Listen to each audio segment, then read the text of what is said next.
Hello friends, मैं हूं सूरज और आप सभी को सूरज एकेडमी में स्वागत करता हूं। प्यारे साथियों, दिल्ली सल्तनत का छोटा सा फंडा लेकर आया हूं, सेलेब डायनेस्टी। क्या दोस्तों? Celeb dynasty. दोस्तों, ये celeb dynasty exam point of view से बहुत इंपॉर्टेंट है। दोस्तों, आपको बताना चाहूँगा, इससे पहले 2 वीडियो सेलेब डायनेस्टी से बन चुका है। ये वीडियो यानी कि ये पार्ट 3 है, सेलेब डायनेस्टी का पार्ट 3 है। देखिए दोस्तों, बिना किसी गपशप के शुरू करते हैं।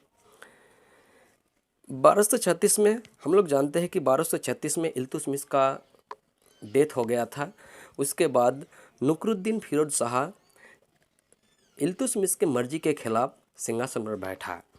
इल्तुतमिश नहीं चाहते थे कि उसके मरने के बाद उसके निकम्मा पुत्र गद्दी पर बैठे। वो चाहते थे कि रजिया यानी कि उनका पुत्र रजिया सिंहासन पर बैठेगा। ठीक है दोस्तों, देखिए, जब नुकरुद्दीन फिरोज शाह जब ज़बरदस्त गद्दी पर बैठा तो रजिया ने लाल कपड़ा पहनकर दिल्ली में आरोप लगाई। यानी कि उस समय इल्तुतमिश का कहना था कि किसी को भी अगर न्याय चाहिए, किसी को भी अगर राइट्स चाहिए तो लाल कपड़ा पहनकर आइए। लाल कपड़ा पहनना इसका मतलब होता है कि न्याय की मांग करना। ठीक है दोस्तों, तो दिल्ली के जनता ने रजिया की साथ दी, जिसके कारण रजिया ने उसके भाई नुकरुद्दीन फिरोज शाह की हत्या करवा दी। देखिए दोस्तों, उसके बाद रजिया सुल्तान सिंहासन पर बैठा। इसका रूलिंग पीरियड रहा 1236 से 1240, यानी कि 4 साल का पीरियड रहा।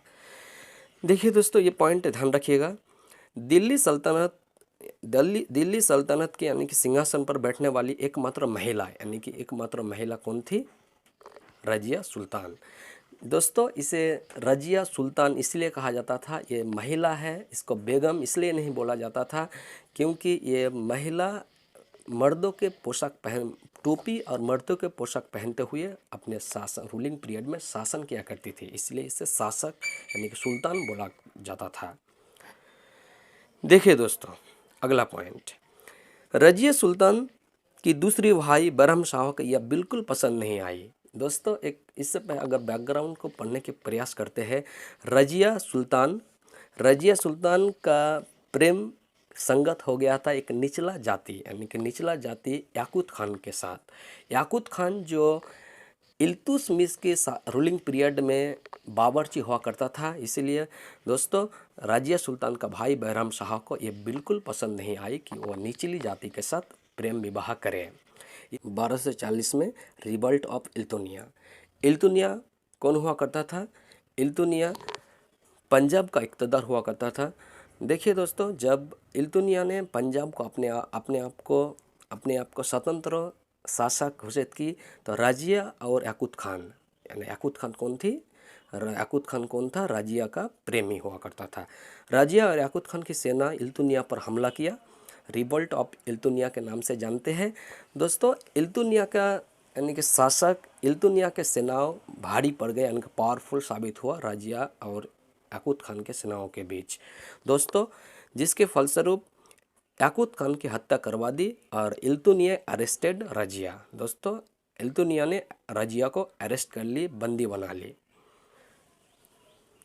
जब इल्तुनिया ने रजिया को बंदी बना ली तब 2 शर्त रखी थी रजिया के सामने कि इल्तुनिया ने कहा, पहला शर्त, आप दिल्ली सल्तनत को मुझे सौंप दीजिए या आप मुझसे शादी कर लीजिए। रजिया ने, दोस्तों ये बात ध्यान रखिएगा, ये बात बहुत इम्पोर्टेंट है। यानी कि रजिया ने किसी भी हालत में, किसी कंडीशन में दिल्ली सल्तनत को नहीं सौंप सकी। लेकिन जब याकूत खान उसका प्रेमी भी मर चुका था, जिसके कारण दोस्तों शादी करने के लिए, विवाह करने के लिए रजिया सुल्तान ने राजी हो गई। इसीलिए दोस्तों, जब इल्तुनिया और रजिया के बीच जब आपसी विवाह हुई तब दोनों मिलकर दिल्ली सल्तनत की ओर आगे बढ़ने लगा। तो दोस्तों, उस समय जो दिल्ली का गद्दी को अटैक कर लिया था, दिल्ली पर स्वतंत्र शासक घोषित हो गया था बैरम शाह, यानी कि रजिया का भाई। तो बैरम शाह अपने दल चालीसा के मदद से रजिया और इल्तुनिया की हत्या करवा दी। दोस्तों, हरियाणा की कंथल नामक स्थान पर दल चालीसा की मदद से रजिया और इल्तुमिया की हत्या करवा दी। ठीक है दोस्तों, देखिए तो इसके बाद दिल्ली सल्तनत का अगला शासक बना बैराम खान। इसका रूलिंग पीरियड रहा 1240 से लेकर 1242 तक। इसके बाद इससे सबल नहीं बनता है, इसका आगे देखिए दोस्तों, सबसे इम्पोर्टेंट है दिल्ली सल्तनत का गियासुद्दीन बलबन। दोस्तों गियासुद्दीन बलबन कौन था, देखिए इसके बारे में कुछ पढ़ने वाले हैं। देखिए दोस्तों, बलबन पहला शासक था जो खुद को जिल ए इलाही यानी कि शैडो ऑफ द गॉड यानी कि ईश्वर का परछाया घोषित किया। बलबन अपने आप को इस शैडो ऑफ द गॉड यानी कि ईश्वर का प्रतिबिंब बताया। देखिए दोस्तों, बलबन ने ही तुर्कान चहलगानी यानी कि दल चालीसा का अंत किया। यानी कि तुर्कान चहलगानी और दल चालीसा का प्रारंभ किसने किया था, शुरू किया था इल्तुतमिश ने, लेकिन समाप्त किया बलबन ने। ध्यान रखिएगा दोस्तों, बलबन ने ही रक्त और लोह की नीति अपनाई। यानी कि बलबन अपने रूलिंग पीरियड में रक्त और लोह, यानी कि ये बात ध्यान दीजिएगा, बलबन ने अपने रूलिंग पीरियड में रक्त और लोहे की नीति अपनाई। रक्त और लोहे की नीति का मतलब तलवार के दम पर शासन करना। क्या दोस्तों, तलवार का दम पर शासन करना।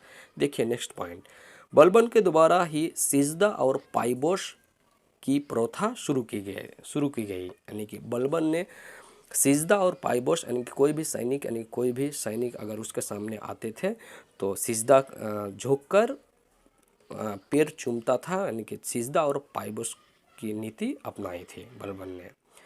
ये बात ध्यान दीजिएगा, सिजदा और पाइबोश पर सबसे पहले प्रोहिबिशन यानी कि रोकथाम सबसे पहले किसने लगाई, शाहजहां ने। यानी कि मुगल बादशाह शाहजहां ने सबसे पहले सिजदा और पाइबोश की प्रथा को प्रतिबंधित किया, यानी कि प्रोहिबिशन किया।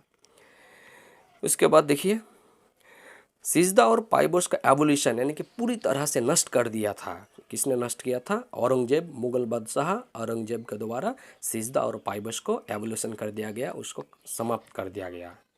यह बात ध्यान दीजिएगा। बलबन के द्वारा न्यू फेस्टिवल यानी कि नया फेस्टिवल का निर्माण किया गया, जिसका नाम था नवरोज या नरोज। नवरोज और नरोज का मतलब दोस्तों, नवरोज और नरोज का मतलब होता है फारसी नववर्ष। क्या होता है, फारसी नववर्ष। नवरोज या नवरोज का मतलब होता है फारसी नववर्ष।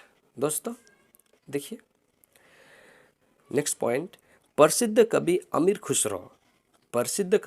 खुसरो गियासुद्दीन बलबन के समकालीन हुआ करते थे। यानी कि अमीर खुसरो कौन था, गियासुद्दीन बलबन के समकालीन हुआ करते थे। बहुत इम्पोर्टेंट है, नोट कीजिएगा। देखिए दोस्तों, 1287 ईस्वी में मंगोलों का दिल्ली सल्तनत पर द्वितीय आक्रमण हुआ। यानी कि ये बात ध्यान दीजिएगा कि 1287 ईस्वी में मंगोलों का दिल्ली सल्तनत पर द्वितीय आक्रमण हुआ। इस आक्रमण में दोस्तों क्या परिणाम हुआ, इस आक्रमण में बलबन का पुत्र शाहजहां महमूद मारा गया। यानी कि जब दिल्ली सल्तनत पर जब मंगल आक्रमण किए तो इस आक्रमण में बलबन का पुत्र शाहजहां महमूद मारा गया। वो बलबन, ध्यान रखिएगा, वो बलबन जो रक्त और लोहा का नीति चलाया करता था, बेटे के डेथ से दुखी होकर मारा गया। यानी कि बलबन अपने बेटे के मृत्यु को सहन नहीं कर सका, अपने बेटे के मृत्यु को सहन नहीं कर सका, इसके कारण बलबन ने मारा गया, दुखी होकर मारा गया। ये बात ध्यान दीजिएगा। दोस्तों अगर आपको सेशन अच्छा लगा है तो लाइक कीजिए, शेयर कीजिए।